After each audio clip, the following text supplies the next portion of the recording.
मूल्य सूचकांक से जोड़ने पर वह राशि 50,000 हो गई।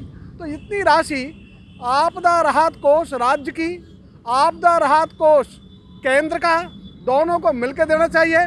और मुझे बहुत कष्ट होता है ये कहते हुए कि हमारे राजस्थान में International brands and smartwatches collection with great offers at Minute to Style. Let's go on time with the stylish designer collection. Minute to Style near Martindale Bridge, Station Road and Anasagar Circular Link Road, Ajmer. पहले तो पूरा अगस्त सूखा निकलने से फसलें 50% रह गई, आधी रह गई। और अब जब फसलें पककर तैयार होने वाली है तो बरसात से अब फसलें खराब होने लग गई। यानी राम भी रूठ रहा है और राज भी रूठ रहा है किसान से। तो राज तो अपना इलाज कर सकता है, राम का इलाज तो हमारे पास नहीं है, लेकिन राज के पास तो उपचार है, उपाय है। इसलिए यदि राज चाहे तो किसानों को उनकी फसलों का जितना भी नुकसान हुआ है उसकी भरपाई कर सकता है।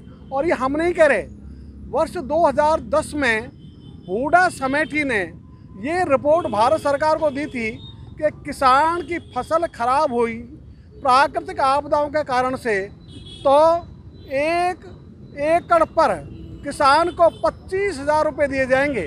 अब तो मूल्य सूचकांक से जोड़ने पर वह राशि 50,000 हो गई। तो इतनी राशि आपदा राहत कोष राज्य की, आपदा राहत कोष केंद्र का, दोनों को मिलकर देना चाहिए। और मुझे बहुत कष्ट होता है ये कहते हुए कि हमारे राजस्थान में सूखे के बाद भी, फसलें खराब होने के बाद भी सरकार गिरदावरी नहीं कराई।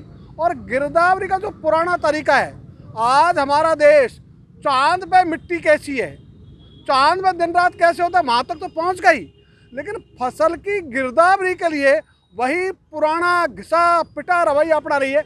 यहाँ भी ड्रोन से जांच करा लो ना भाई, एक दिन का काम है, गिरदावरी हो जाएगी। फिर पटवारियों की हड़ताल, उसका कारण गिरदावरी नहीं हुई। तो भाई यदि पटवारी को उचित मांगे तो मान लो, नहीं है तो बाकी कर्मचारी को लगा दो।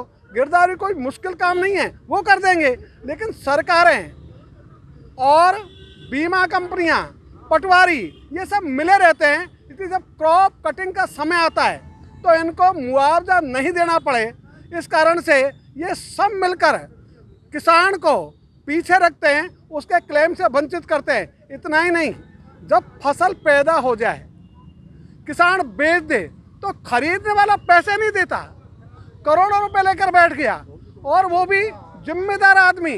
और इतना मैं कहना चाहूँगा, हमने तो लगातार मांग की है कि सरकार, ऐसे लुटेरे बहुत हो गए जो किसानों की तैयार उपज को खरीदने के बाद में खुद तो माला माल हो रहे हैं, किसानों को कंगाल कर रहे हैं। तो हमने कहा ये सब कृषि उपज मंडी के लाइसेंसी हैं, इनके पास अनुज्ञा पत्र है। तो ये जिम्मेदारी अनुज्ञा पत्र देने वाले की है कि वह किसानों का पैसा वसूल कराए। उसके लिए जिन व्यापारियों ने खरीद कर पैसे नहीं दिए उनकी चल अचल संपत्ति जब्त करे, कुरक करे, नीलाम करे और उसका पैसा किसानों को दे, जिससे, और फिर हम तो ये भी कह रहे हैं कि ऐसा कानून बनाया जाए कि किसी भी किसान को यदि फसल बेचने के बाद में उसकी राशि नहीं मिले तो कानून में प्रावधान होना चाहिए, मंडी उनका भुगतान करे और मंडी दोषी व्यापारियों से वसूल करे।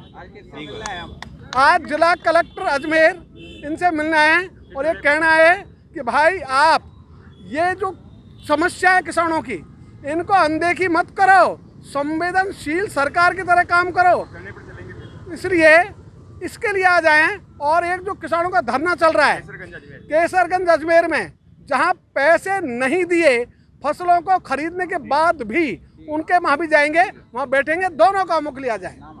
रामपाल जाट, राष्ट्रीय अध्यक्ष किसान महापंचायत।